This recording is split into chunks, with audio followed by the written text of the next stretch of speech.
Sylvie Brémond-Mukherjee. Je suis executive coach, auteure et conférencière.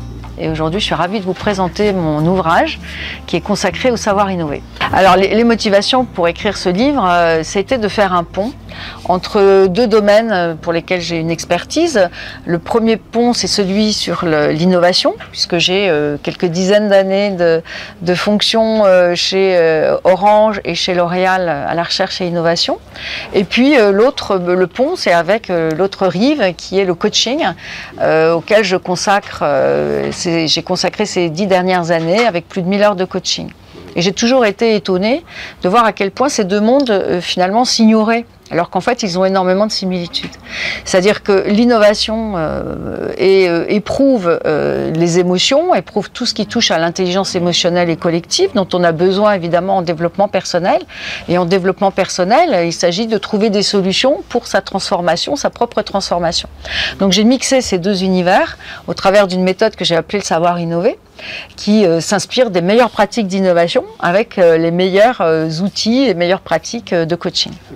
Alors ce livre, il s'adresse à une double cible, à la fois aux personnes en entreprise, c'est-à-dire les DG, les DRH, les directeurs innovation, bien sûr, informatiques, financiers, toutes les fonctions qui ont besoin de renouveler, de trouver des solutions à un moment donné où on diminue les ressources, on leur demande de faire plus. Donc c'est comment développer cette culture de l'innovation et de la créativité, mais aussi aux particuliers.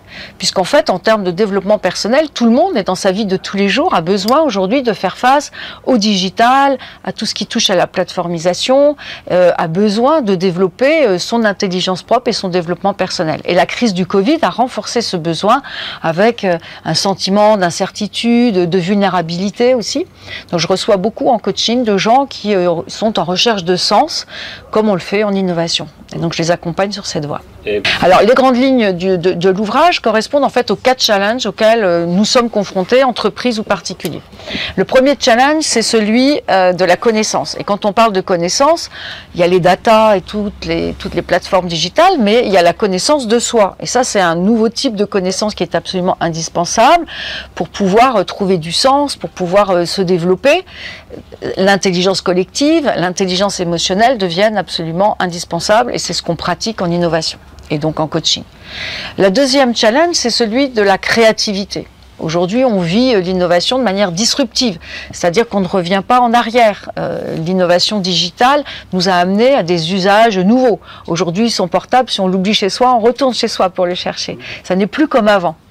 Pour ça, il faut faire face à un type d'intelligence particulier qui est l'intelligence créative pour trouver des solutions à chaque instant.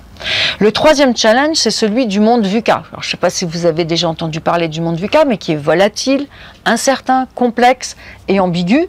Pour faire face à tout cela, eh bien, on a besoin d'être capable de gérer les paradoxes, c'est-à-dire de répondre à la fois au blanc, au noir, au oui, au non, on doit être capable de gérer les paradoxes et ça c'est une intelligence particulière qui est l'intelligence paradoxale où on va utiliser plus le et que le ou. Et puis le quatrième challenge, c'est celui du sens. La crise du Covid a révélé un besoin important de sens, de comprendre ce qui se passe. En termes d'innovation, ça s'est traduit par une grosse demande d'innovation responsable. Et en coaching, énormément de gens sont venus me voir pour retrouver un sens à leur travail, par exemple, ou à leur vie, pour être dans une sorte d'accomplissement. Et c'est ce que je leur propose au travers de mon programme du savoir innover, dans lequel je donne tous les détails dans mon ouvrage, Savoir innover, l'attitude pour s'adapter au monde qui change.